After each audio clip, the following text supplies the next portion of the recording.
Hey, I'm Chance McKinney, and you're watching Bull Sessions in the Bloodworks live studio. You got a good girl that can't cook. It's okay. You're in Portland. There's lots of good restaurants here in town. You realize in that song when I said, we got some good years on a good truck, we got a good deal on the good stuff, baby, we good. Crack another we good. Oh, there you go. Remember we were shooting that backstage? Yeah, it's the we good is a term for Coors Light. We've defined it. And a truck with lots of miles and obviously a Ford. We are getting all of our product placement all Those out are of my the way. two It's endorsements. fantastic. Love you, Vancouver Ford and Coors Light. You like how I weave that all in there? So you've gone. This is a crazy story for people who don't know Chance's path and journey. He started out as a math teacher in Washington. This is going to be fantastic. It's For somebody to actually tell it to me, I'll edit as we go. I'm sure I can tell it quicker. Yes. Math teacher, he won the CMT Music City Madness with a song called Be Real. That was the one that kind of put you on the map. This was like 2008, right? No, 2009, 2010. Okay, so this was 10 years ago, basically. Ish. 9 years. 8. See, this is why I wasn't a math teacher. Yeah. That's okay. I'm just taking them off. We're going to test this math thing out in a minute, by the way. Speaking of, do you understand Common Core math? And if so, can you teach us parents? Oh, do not get me started. Okay, so he's on our side with this. I am a traditional math guy myself, and the fact that I'm not going to bash anything. I'm just saying. I will. I'm just. So I had to help my 8-year-old over the weekend with her Common Core. This is supposed to be happy time, man. Let's not bring that down. It's funny because they ask for estimates, and it's like you give the correct answer and it's wrong. No, the answer is 81. No, it's 80 because it's an estimate. Right? Stupid. Anyway, enough of my soapbox about Common Core math. It's like waiting around in a pool of 3-inch water. And they ask you to swim in it. They're like, hey, we're going to teach you a whole bunch of this stuff and that deep, and then we're going to test you statewide and see how really well you can swim. So the teachers are as well trained as parents. You know, if you've never broken 6 inches worth of water depth, you're going to suck at swimming. Yeah, I'll bet. You know? That's got to be an interesting position. So good thing you won the CMT thing. Yeah. It bailed me out of having got you out of Common Core math. There you go. You also worked for the Seahawks, I read, as an employee there for a period of time. I did. That's what drug me from Wazoo to Seattle. Paul Allen had purchased the team, and he was rested in peace. That was Paul just died the other day. Yesterday, but man, right?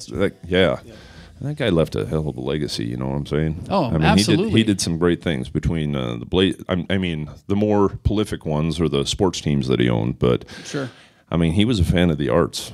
I mean, there's the EMP up in Seattle. There's tons of art galleries and music stuff around the Northwest. I mean, that guy was a full-on contributor. He was a part of the Seahawks. He owned the Blazers, the Sounders. He was a part of the EMP, which, by the way, if you've never been to that, it's one of the coolest, if not the coolest museum I've ever been to as a music fan. I have played the EMP. You did or as didn't? the white guy. That was back when I was in the Motown group. Really? It was all black except for me. So when we were touring around, we'd actually show up to places and be like, tonight, Time of Soul. And then in little parentheses underneath, with the white guy. And I used to tell people I was so white I was red. And the guys in the band, I mean, I loved them. I loved them. I'd come from, Montana is not a real demographically diverse state, but I'd gone to Washington State, and so when I actually moved to Seattle, it was a stark, change for me. And diversity. And then going into Canada and playing all black clubs as a white guy, that was an eye opener as well. You'd walk into a place and all of a sudden it was like just like the movies. The needle would stop on the record and everybody would. And once we started to sing, everything was fine. That's the thing. Music is a universal language, so it transcends all age, demographic, genre, everything. So if you can belt it, you're accepted at that point. Yeah. Well, at that point, I didn't have to belt. I just had to walk in with it. Hey, how are you? Well, that still puts them a step above me. Yeah. Hey, man, You should be excited about that because I ain't there. I want to test your college, your knowledge. Someday. You'll hit puberty. One of these days, you guys, it'll happen for me. I want to test your knowledge of the Northwest. We're going to play a round of the College of Northwest Knowledge. Are you ready for this? Ooh, I've got 5 questions, and he says that he will give you another $5 if you answer all 5. You know, Powers is loaded. Powers is literally Powers to the people. Okay, so here we go. You ready? This one might be easy for you and hard for everyone else. Which Northwest city was incorporated in 1947 and is a major terminal for Washington State ferries? 47? Was that Edmonds? You're very fond. You have a lot of affinity for this. Mukilteo. Very good. Mukilteo. He taught there. Mukilteo or Edmonds? Because I knew Seattle was well before that. But the fact that he actually had to think about it makes you wonder. He lived there for so long. Gosh, Okay. You try to turn the people. I kind of helped you get number 1. Yes, you did. So we'll give an asterisk next to that correct answer. This one's tricky. What is the 3rd most populated American city in the Pacific Northwest?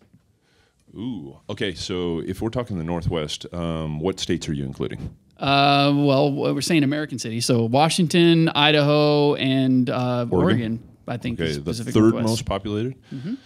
So you would have to go with... this one's a little tricky. Seattle would be number 1. Sure. You're in number 2 right now. And we're talking like in city. Yep, city population. It's either Spokane, because you got Portland, Spokane, and Boise that would be competing for that.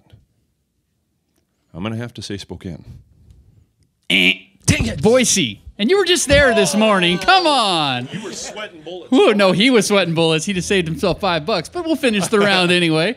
This one might be easy for you. I don't know. Which Northwest city do the Oregon Ducks play their home games in?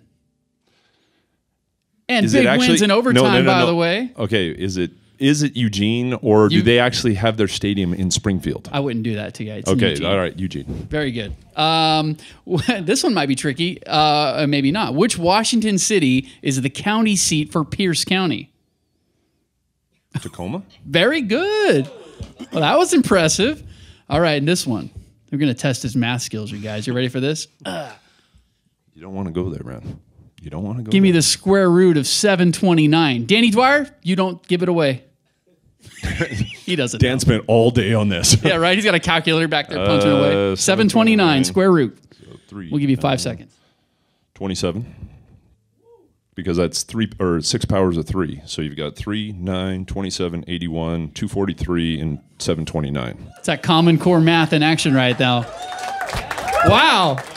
And the only thing better than his math skills is his music. Give it up one more time for Chance McKinney.